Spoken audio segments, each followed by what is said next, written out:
ba trick na ba tactique oya ki meurtre ya koboma batindi ne jida ke yo kende bayokani ke ona ko bezeye parce que ba soldats ona ba na okanga bazaki pe bana Israël ce sont des soldats romains ba soldats ngo ba kokile pa ko yeba ye ya wana oyo ngana opesa beze po bosala erreur te boke no kanga un innocent to linga ka ye premier signal wana première deuxième raison wana troisième raison za ipe na butu parce que Jésus-Christ tamba bakana na butu na jardin na jardin de Gethsemane nde kuna bakana ko kangele wana lobike oh parce que ya kenda kuna aye ba bibi siko ifaza na butu 5 ni matibaza ko sambela wapi na jardin wana nde place aye ba ke kuna kaka ya ye ba inganda na bango pala imwana ya ndapo ala yi disciple Jésus aye ba ki kwenyonso Jésus aye ba ki ba secret Jésus wana mutakokoto nsoki ko nani muto bozane pembeni muto bolia kana ye nano mo te se ani ki muto na zaka pirwa yo menzoka ne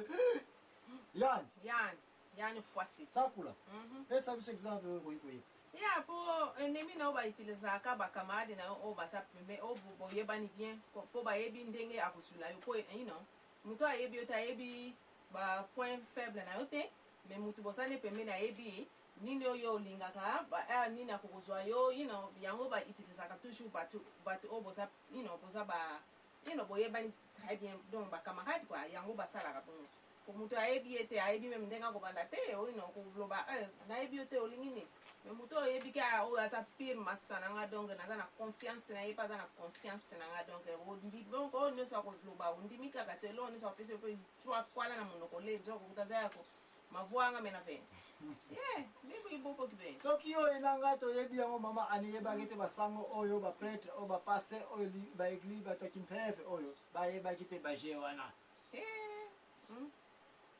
kuo ezala ki monter contre Jésus e utaki na batababare te bato batanga ka Biblia wana e utaki na batandumba te e utaki na ndako ya Nzambe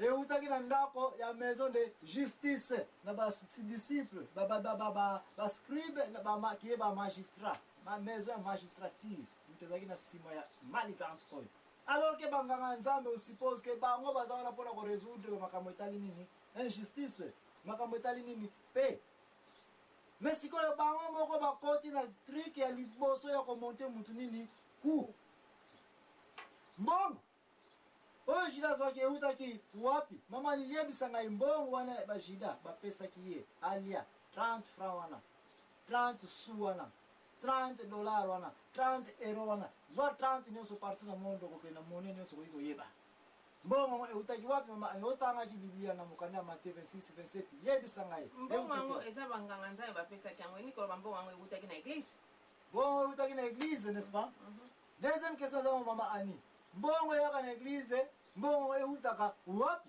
mbongo yaka na église eutaka na maboko ya bato badime badime ba offrande donc nyonso ka wana de question za na siko yango yo comment mbongo euti na église mbongo kimpeve mbongo ya bato mbongo tuzawe kopesa na église ke mbongo oyo ko papa pasteur papa abbé archbishop bishop na biso comment bakende kozwa yango le meilleur mbongo ekena misala ya nini ya makila question tango tali continuer toko démontrer yango toko yeba est-ce que biso pe na société na biso est-ce que biso pe ba chrétien toza ko loba kete misala visa ko tera makam contre ba chrétien to yebi na biso église yo kenda kate to yebi na biso pe degré ke chrétienté yo zana ngote ele wanga lebi na tanya ona mokanda ya Luka 22 natanya opela mukanda ya Matthieu 26 ete banganga Nzambe y compris ba scribe ba magistrature bango komo kilete na liboso kombata liboso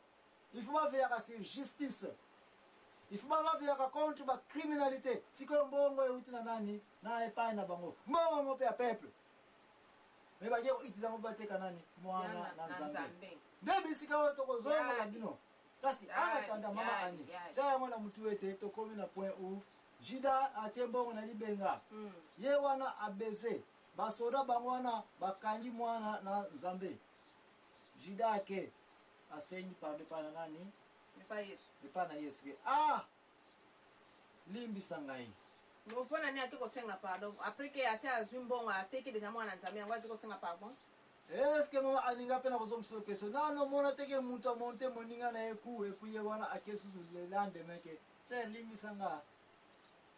Ya nasina monango, nasina mona mususu pe aye moko atili mobali na poisson to mwasi na poisson batango azo ganga kolela a okata yete mutasala ki. Na jura ebem. Na jura ebem.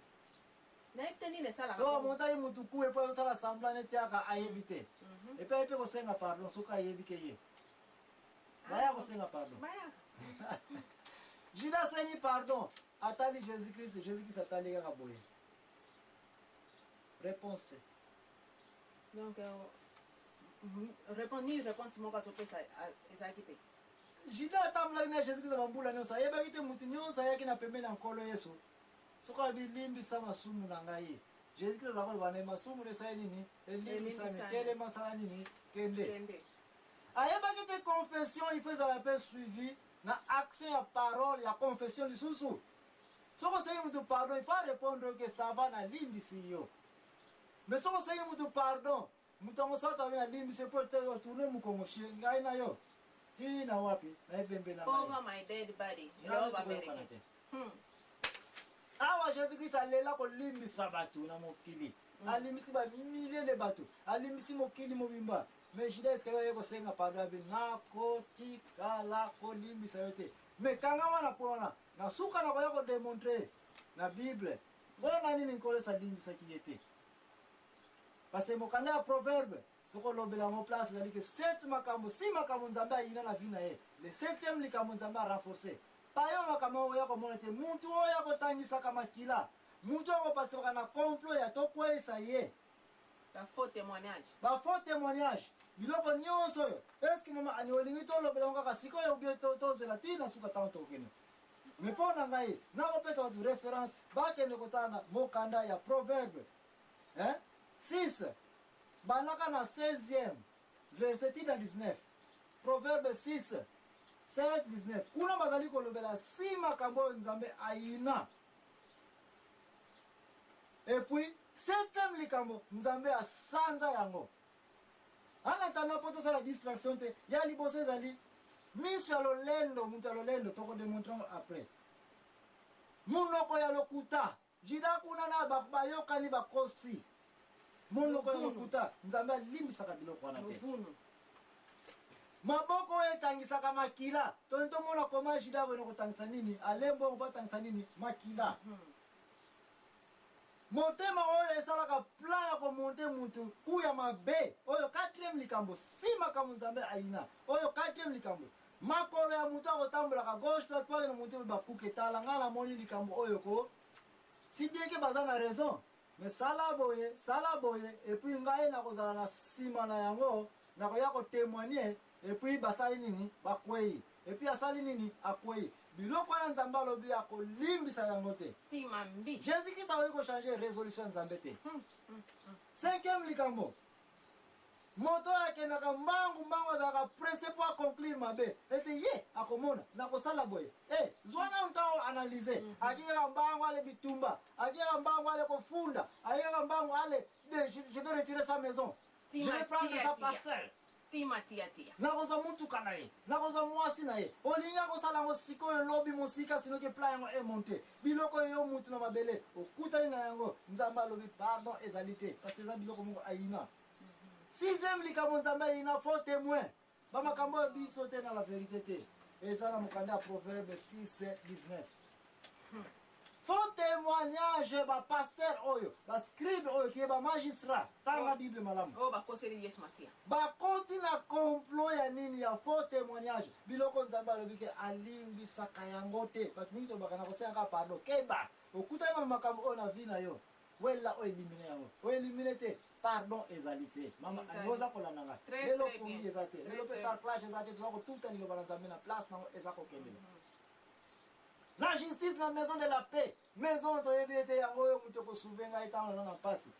Kende kuna unakuta ba témoin 1000. Awa nkole sur population nyonso bazaba contre ye. Faux témoignage. Biloko eza mokanda Proverbe 6 Bible lobete. Un faux témoin na miso nzambe ko bikate. Ya 7e likambo oyo nzambe alobete si makambo ngai nzambe na yina septième likambo esanzisaka ngai nzambe yango oyo lokuta oyo ebotaka kokabola bandeko septième likambo yoloba yebisa ngai soko koyi kozala histoire ya village na Kibokolo eske bato bazali te na village na Kibokolo oyo bazali ete aye na lokuta moko pwa mama na mwana ye baza sikoyokana te papa na mwana ye o mwana aza ndoki yebisa ngai na village oyo eske biloko yango mpe ezali koleka na société na biso eza ya trop ezali eza koleka ezali koleka donc votu yantikidi mobudu tusidi katulenza mansa kotimbasa ezali laso na koya komona mutu akoyaka boye na ndako na yo